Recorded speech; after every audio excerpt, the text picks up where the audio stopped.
നമ്മുടെ ബിഗ് ബോസിൽ ഇപ്പോൾ ഉയർന്നുകൊണ്ടിരിക്കുന്ന ഏറ്റവും വലിയൊരു ആരോപണമാണ് PR ആണ് ജയിച്ചതെന്നുള്ളത്. PR അല്ല ജയിച്ചത് ജനങ്ങളാണ്. ബിഗ് ബോസിലെ ജനാധിപത്യ സംവിധാനമാണ് ജയിച്ചത് എന്നുള്ള കാര്യം കൃത്യമായ നമ്മുടെ വോട്ടിംഗ് പെർസെൻറ്റേജ് വൈസ് നമുക്ക് പറയാൻ പറ്റും. രീതിയിൽ ഗെയിം കളിച്ചുകൊണ്ടിരുന്ന ആൾക്കാരെയൊക്കെ ജനങ്ങളെടുത്ത് പുറത്താക്കി എന്നുള്ളതാണ്. നിങ്ങൾ മികച്ച രീതിയിൽ ഗെയിം കളിച്ചോ ഇല്ലയോ എന്ന് ജനത്തിന് തോന്നുമ്പോൾ മാത്രമേ ജനം നിങ്ങൾക്ക് അനുകൂലമായ വോട്ട് രേഖപ്പെടുത്തുള്ളൂ. 2, ഏതെങ്കിലും രീതിയിൽ ജനങ്ങൾ നിങ്ങളുമായി ഒരു ഇമോഷണൽ ബന്ധം ഉണ്ടാക്കിയെടുക്കുമ്പോൾ മാത്രമേ ഈ ഒരു മാനസികമായിട്ടുള്ള അടുപ്പത്തിൻ്റെ പുറത്ത് ജനം നിങ്ങൾക്ക് ഒരു വോട്ട് തരത്തുള്ളൂ. അവിടെ ഒന്നാമത്തെ ആഴ്ചയിലും രണ്ടാമത്തെ ആഴ്ചയിലും മൂന്നാമത്തെ ആഴ്ചയിലും കൃത്യമായ ഒരു വോട്ടിംഗ് പാറ്റേൺ നോക്കിക്കഴിഞ്ഞാൽ അനുമോളുടെ കാര്യത്തിലും ഷാനവാസിന്റെ കാര്യത്തിലും നമുക്ക് കാണാൻ കഴിയും. അക്ബറിന്റെ തുടക്കത്തിൽ നെഗറ്റീവാണ് ഉണ്ടായിരുന്നത്. അതുകൊണ്ട് തന്നെ അക്ബറിന്റെയൊക്കെ വോട്ട് എന്ന് പറയുന്നത് വെറും 6.2% വോട്ട് മാത്രമായിരുന്നു. 4ാമത്തെ ആഴ്ചയിലേക്ക് എത്തുന്ന സമയത്ത് നൂറ ആ വീക്കിൽ ഏറ്റവും ടോപ്പിലേക്ക് എത്തുകയാണ്. 25.3% വോട്ട് നൂറയ്ക്കും 15% വോട്ട് ആദിലേക്ക് ലഭിക്കുന്നു. ബോസിന്റെ അണിയറ പ്രവർത്തകർക്ക് ഏതെങ്കിലും ഒരു മത്സരാർത്ഥിക്ക് അനുകൂലമായ രീതിയിൽ ഒരു നിലപാടെടുക്കണമെങ്കിൽ ഏതെങ്കിലും ഒരു വീക്കിലെ ഒരു എവിക്ഷൻ മാറ്റിവെക്കാം. അല്ലെന്നുണ്ടെന്നുണ്ടെങ്കിൽ 2 പേരെ ഒരേ സമയം പുറത്താക്കാം. അതാത് മത്സരാർത്ഥിക്ക് അനുകൂലമായിട്ടുള്ള ടാസ്കുകൾ കൊടുത്തുകൊണ്ട് അവർക്ക് അനുകൂലമായിട്ടുള്ള ഒരു ടാസ്ക് നൽകിക്കൊണ്ട് അവരെ ഉയർത്തിക്കൊണ്ടുവരാൻ ശ്രമിക്കാം. 4ാമത്തെ ആഴ്ചയിൽ 6.1% വോട്ട് കിട്ടിയ ആര്യൻ പുറത്താകേണ്ട സ്ഥാനത്ത് അവിടെ ആര്യന് വേണ്ടിയിട്ട് ബിഗ് ബോസ് ഒരു ഫേവറിസം കൊടുക്കുകയാണ്. ആ വീക്കിൽ എവിക്ഷൻ അവർ മാറ്റിവെക്കുകയാണ്. അവിടെയാണ് നമ്മുടെ പുറത്തിറങ്ങിയ പലരും 84ാമത്തെ ദിവസം ആര്യൻ എവിക്റ്റായ സമയത്ത് ആര്യന്റെ എവിക്ഷൻ ഫെയർ അല്ല അൺഫെയർ ആണെന്ന് പറയുമ്പോൾ 4ാമത്തെ ആഴ്ചയിൽ ബിഗ് ബോസിന്റെ കണക്ക് പ്രകാരം ഏഷ്യാനെറ്റ് പ്രസിദ്ധീകരിച്ച കണക്ക് പ്രകാരം പുറത്താകേണ്ടിയിരുന്ന ഒരു മത്സരാർത്ഥിയായിരുന്നു എന്ന് റിയാലിറ്റി പറയുന്നത്. അനുമോൾ കോട്ട് കൊടുത്തുകൊണ്ടിരിക്കുന്നത് ബിഗ് ബോസ് പ്രേക്ഷകരാണ്. അനീഷ് നോട്ട് കൊടുത്തുകൊണ്ടിരിക്കുന്നത് ബിഗ് ബോസ് പ്രേക്ഷകരാണ്. ഇതിനിടയിൽ PR ചെയ്തുകൊണ്ടിരിക്കുന്ന പരിപാടി എന്ന് പറയുന്നത് ഇവരുടെ കണ്ടന്റുകൾ പുറത്തേക്ക് ഇട്ടുകൊടുത്തുകൊണ്ട് വോട്ട് കൊടുക്കണം എന്ന ഒരു പ്രതീതി സൃഷ്ടിച്ചെടുക്കുക എന്ന് പറയുന്നതാണ് PR പ്രധാനമായും ചെയ്യുന്നത്. ഈ 13 ആഴ്ചയിലും വോട്ട് ചെയ്യുന്ന പാറ്റേണിലല്ല 14ാമത്തെ ആഴ്ച അല്ലെങ്കിൽ ഫിനാലെ വീക്കിൽ പ്രേക്ഷകർ വോട്ട് ചെയ്യുന്നത്. ആദ്യത്തെ ആഴ്ച മുതൽ 13 ആഴ്ചയും പ്രേക്ഷകർക്ക് ഒരാളെ സർവൈവ് ചെയ്യിക്കണം എന്നതായിരുന്നു പ്രധാന ഉദ്ദേശമെങ്കിൽ 14ാമത്തെ ആഴ്ച എത്തുന്ന സമയത്തേക്ക് പ്രേക്ഷകരെ ലക്ഷ്യമെന്ന് പറയുന്നത് ഒരാളെ വിജയിപ്പിക്കുക എന്നുള്ളതാണ്. അവിടെ ഇന്നലകളിൽ ഷാനവാസിന് വോട്ട് ചെയ്ത ഒരാൾ മനസ്സുകൊണ്ട് വിചാരിക്കും ഷാനവാസ് ജയിക്കില്ല, അതുകൊണ്ട് ഞാൻ ഇത്തവണ അനീഷിന് വോട്ട് കൊടുക്കുകയാണ്. അതുകൊണ്ട് തന്നെ 11ാം വീക്കിലും 12ാം വീക്കിലും 13ാം വീക്കിലും ഒക്കെ തന്നെ ഷാനവാസിന് വോട്ട് ചെയ്തുകൊണ്ടിരുന്ന ആരെങ്കിലും സ്വാഭാവികമായിട്ടും കരുതുകയാണ് അനീഷിന് വോട്ട് ചെയ്യാമെന്ന് കരുതിയാൽ ഫൈനൽ വീക്ക് എത്തുമ്പോൾ അനീഷിന്റെ ഗ്രാഫ് ഒരുപാട് ഉയരാനുള്ള സാധ്യത ഉണ്ടാവും.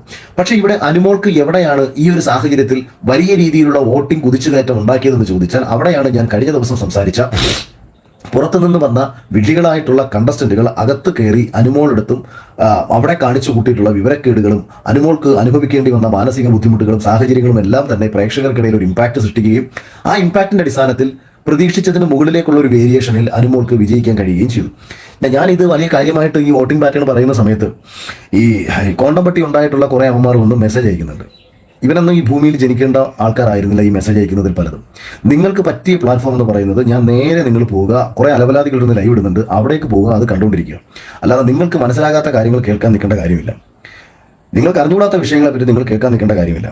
അതുകൊണ്ട് ആവശ്യമില്ലാത്ത കമന്റ് ഇട്ട് ഈ എന്തോ വലിയ മഹത്തരമാണെന്ന് കരുതി കഴിഞ്ഞാൽ നിങ്ങൾ മനസ്സിലാക്കണം, എന്നെ സംബന്ധിച്ച് വഴിയിലൂടെ നടന്നു പോകുന്ന ഒരു പട്ടി കുരയ്ക്കുന്നതായിട്ടോ ഞാൻ നടന്നു പോകുന്ന വഴിയിൽ ഒരു പട്ടി തൂറി വെച്ച് കഴിഞ്ഞു കഴിഞ്ഞാൽ ഞാനത് മൈൻഡ് ചെയ്യാതെ പോകും. ഞാൻ നടന്നു പോകുന്ന വഴിയിലെല്ലാം ഈ പട്ടി ഓടി നടന്ന് തൂറി കഴിഞ്ഞാലും ഞാൻ അത് ചവിട്ടാതെ പരമാവധി മാറി നടക്കും. അത്ര മാത്രമേ ഉള്ളൂ നീയൊക്കെ ഇടുന്ന കമന്റുകളൊന്ന് മനസ്സിലാക്കുക. നീയൊക്കെ അച്ഛാന്ന് വിളിക്കുന്ന നിന്റെ അമ്മയുടെ ഭർത്താവിനെ ആണെന്നാണ് ഞാൻ വിശ്വസിക്കുന്നത്. അതല്ല എന്നുണ്ടെന്നുണ്ടെങ്കിൽ തെളിവ് ചോദിച്ചിട്ട് ഇപ്പോൾ തെളിവ് എന്ന് പറഞ്ഞുകൊണ്ട് വരുന്ന ആൾക്കാർക്കിടയിൽ അമ്മയുടെ അടുത്ത് പോയി തെളിവ് ചോദിക്കുന്നവന്മാരായിരിക്കും ഇവരൊക്കെ തന്നെ. ചില വിഷയങ്ങൾ നമ്മൾ സംസാരിക്കുമ്പം ആ വിഷയത്തിനകത്ത് പറയുന്ന യാഥാർത്ഥ്യങ്ങൾ മനസ്സിലാക്കി പ്രതികരിക്കാതെ, ആ പ്രതികരിക്കുന്ന വിഷയത്തിൻ്റെ റിയാലിറ്റി മനസ്സിലാക്കാതെ വിവരക്കേടും കൊണ്ട് നടക്കുകയാണെന്നുണ്ടെന്നുണ്ടെങ്കിൽ തീർച്ചയായിട്ടും നിങ്ങളുടെയൊക്കെ നിലവാരത്തിൽ നിന്നും മറുപടി പറയാൻ എനിക്ക് വളരെ മനോഹരമായിട്ടറിയാം.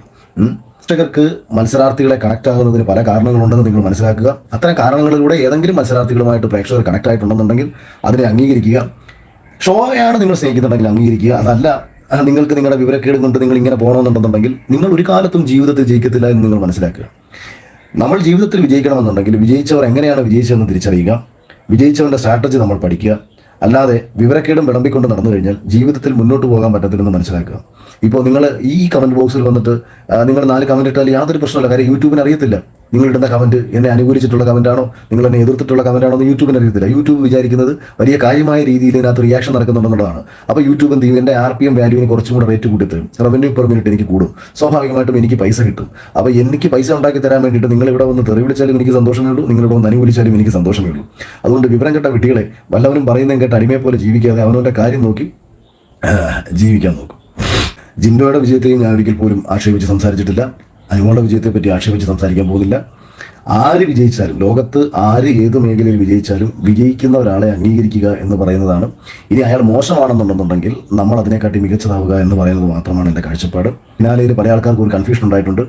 അനുമോളും അനീഷും തമ്മിലുള്ള വോട്ടിംഗ് 42.ഇത്ര% എന്ന് കാണിച്ച സമയത്ത് ലാലേട്ടൻ വന്നിട്ട് പെട്ടെന്ന് പറഞ്ഞു, ഇനി എൻ്റെ ഇഷ്ടപ്രകാരം വിജയിയെ പ്രഖ്യാപിക്കുന്നു. അത് കുറേ ആൾക്കാർക്ക് കൺഫ്യൂഷൻ ഉണ്ടാക്കിയിട്ടുണ്ട്. ആ ഗ്രാഫ് അവിടെ കൃത്യമായിട്ട് കാണിച്ചിട്ടുണ്ട്.